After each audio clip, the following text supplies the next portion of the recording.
لقمان نے یہ بھی کہا کہ بیٹا اگر کوئی عمل چاہے رائی کے دانے کے برابر بھی چھوٹا ہو اور ہو بھی کسی پتھر کے اندر یا آسمانوں میں مخفی ہو یا زمین میں، اللہ اس کو قیامت کے دن لا موجود کرے گا۔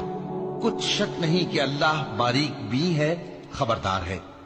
بیٹا نماز کی پابندی رکھنا اور لوگوں کو اچھے کاموں کے کرنے کا مشورہ دیتے رہنا، بری باتوں سے منع کرتے رہنا، اور جو مصیبت تجھ پر واقع ہو اس پر صبر کرنا، بے شک یہ بڑی ہمت کے کام ہے۔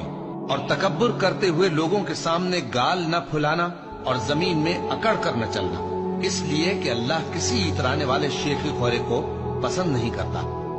اور اپنی چال میں اعتدال کیے رہنا اور بولتے وقت ذرا آواز نیچی رکھنا، کیونکہ بہت اونچی آواز گدھوں کی سی ہے، اور کچھ شک نہیں کہ سب سے بری آواز گدھوں کی ہوتی ہے۔